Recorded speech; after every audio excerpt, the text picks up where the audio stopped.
En El Campito Salvando Peludos ayudamos a los animales abandonados y les buscamos un hogar. Si quieres adoptar o acoger un perro o gato, visita nuestro Facebook. Únete a El Campito Salvando Peludos y con €1 salvarás muchas vidas. Búscanos en Teaming.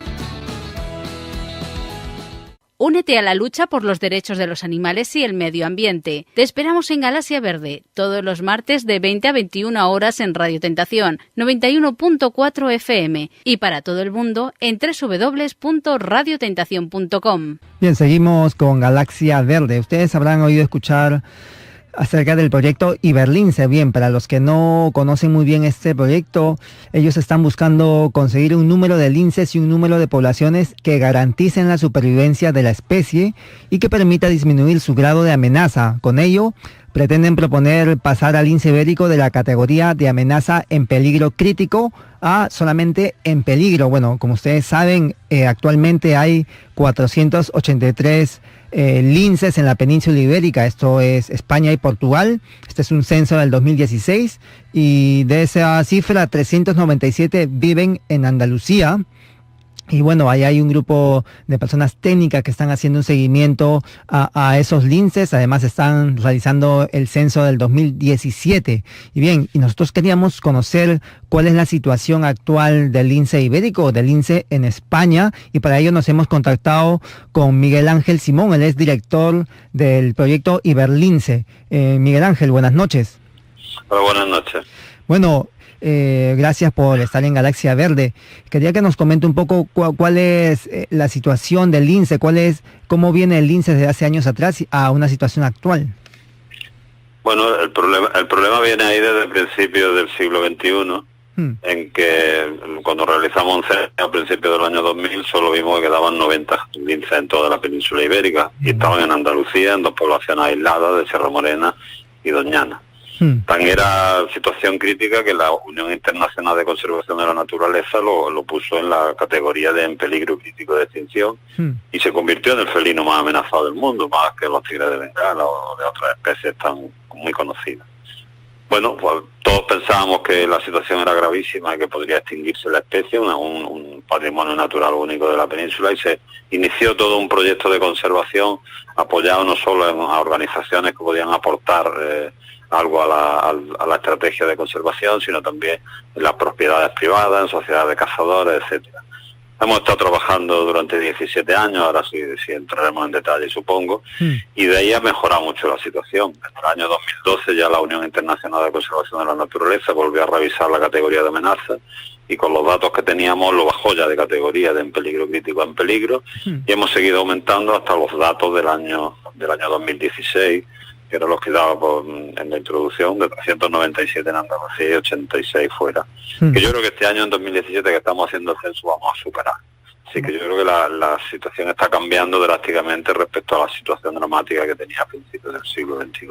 Exactamente, pero ¿cómo se llegó a una situación de tener solo 90 linces?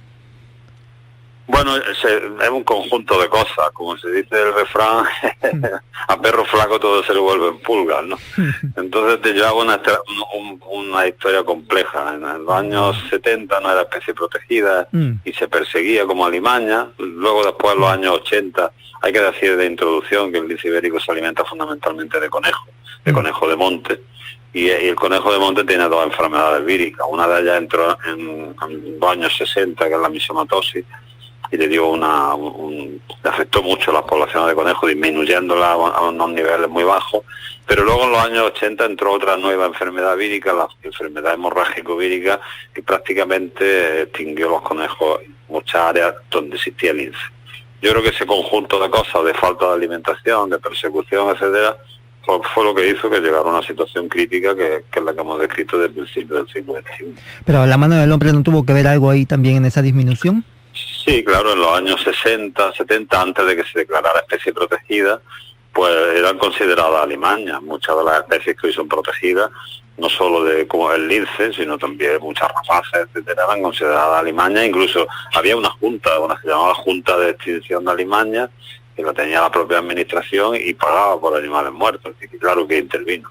Pero yo creo que lo remató las dos enfermedades consecutivas víricas del conejo que que claro, perseguido y sin comida, pues la situación lo llevó a un borde de la extinción. Claro. Eso hace años. Bueno, y el 2000 nace el proyecto Iberlince para, como usted dice, para revertir esta situación. Sí, lo que hicimos inicialmente fue intentar, la primera estrategia era simplemente evitar que se extinguiera. Quedaban 90 linces y teníamos que conseguir que se incrementaran las poblaciones, que hubiera reproducción, que hubiera cachorros y que tuvieran viabilidad. Esa fue la primera estrategia, que duró 4 o 5 años. Y de ahí pasamos a la segunda, que una vez recuperadas las poblaciones en cierta medida, es decir, vamos a recuperar territorios perdidos, es decir, zonas donde había existido el lince ibérico que ahora no había, y teníamos que recuperarlas mediante la reintroducción. Entonces iniciamos en Andalucía en el año 2009 y 2010 2 áreas de reintroducción y empezamos a trabajar y se fue constituyendo nuevas poblaciones en esas zonas. Y luego en el año 2011 dijimos, bueno, no, vamos a seguir trabajando, vamos a aumentar el problema y ahora vamos a recuperar la distribución histórica del lince fuera de Andalucía, en Portugal, Extremadura, Castilla-La Mancha, que es lo que estamos haciendo ahora. Estamos haciendo reintroducción en Portugal, Extremadura y Castilla-La Mancha desde el año 2014 y actualmente pues ya hay un inicio de poblaciones en zonas históricas de Portugal, Extremadura y Castilla-La Mancha, lo cual es un reto muy interesante y nos resulta muy buenos. Por eso la UICN lo bajó de categoría a la de en peligro. ¿Y las comunidades autónomas le prestaron ayuda desde un primer momento?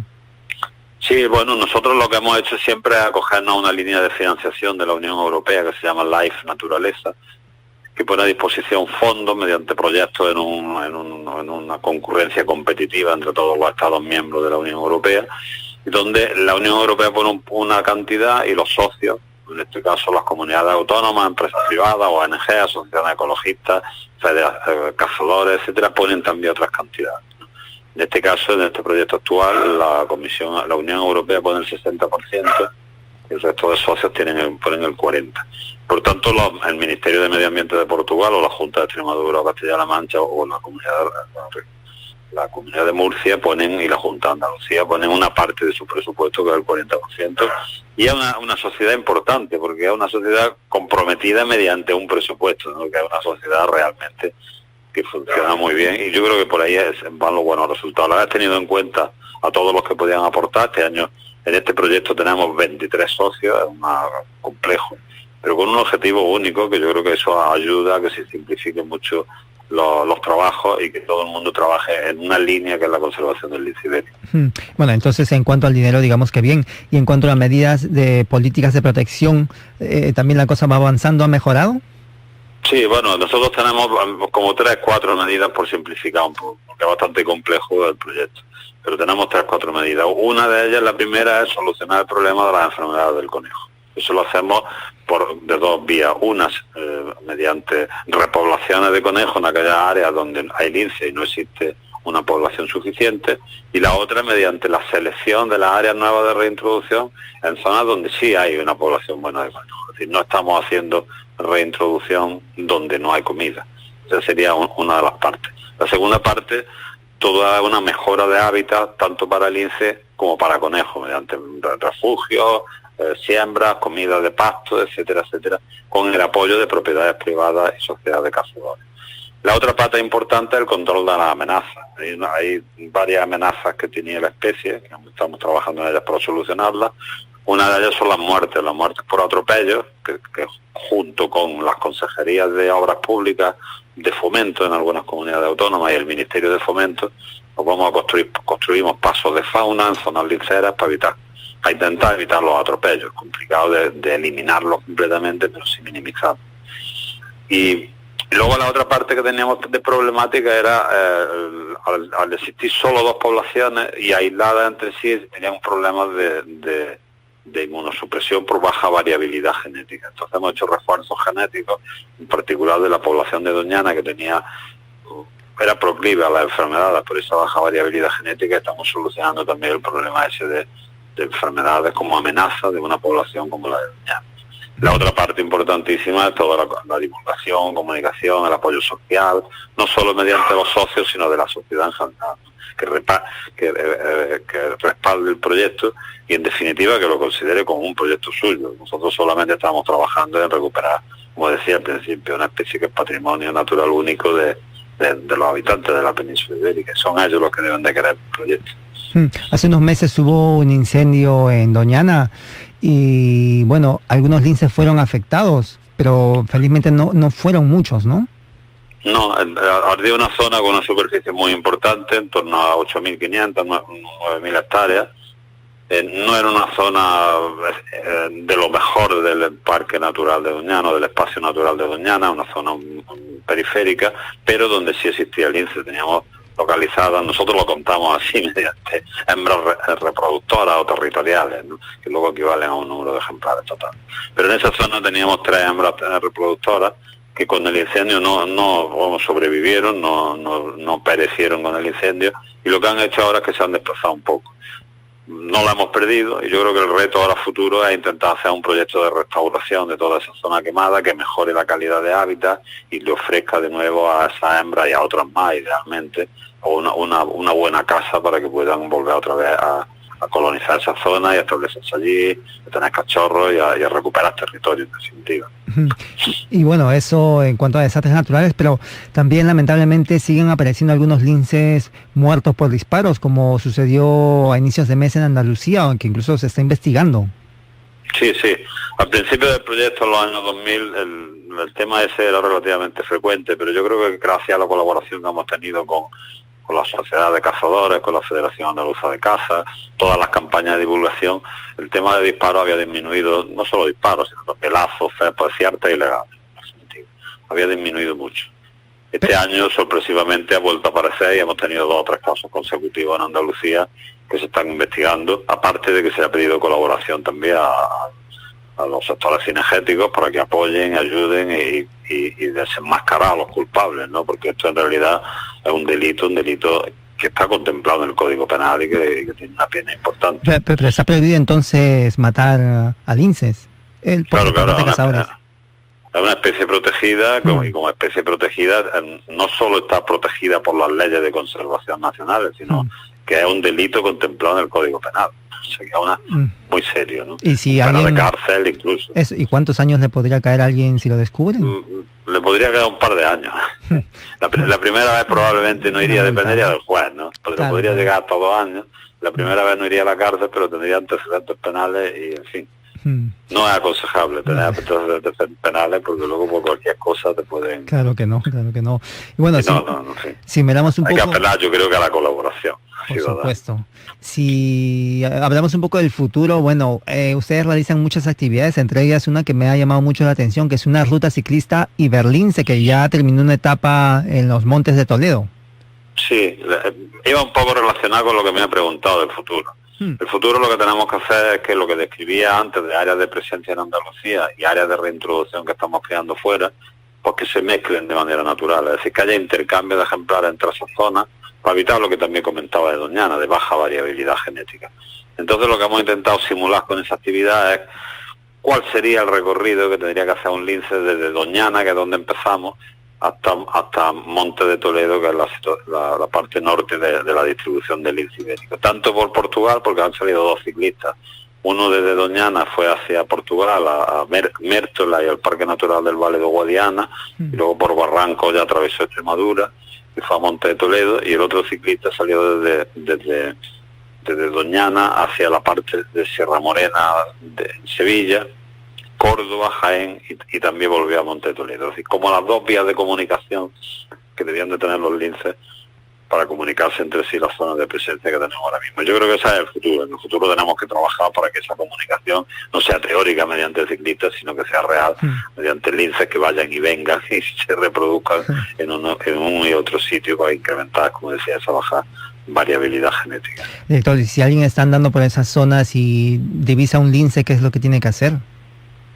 Bueno, idealmente que nos lo comunique. Tenemos una página web que es iberlinceeu.eu, que ahí tenemos una pestaña que se llama "y si veo un lince", pues si veo un lince presiona ahí y dice, pues yo tal día caminando en tal zona vi un lince y tal, y si le echo una foto, pues incluso nos la puede mandar, y como los tenemos identificados, porque los linces tienen, las manchas del pelaje son individuales, son únicas, y tenemos individualizados los ejemplares. Incluso si nos mandan la foto, pues le podemos contestar diciéndole, pues mira, si este es el lince fulano que está por esta zona, o que es una hembra o un macho, y darle información.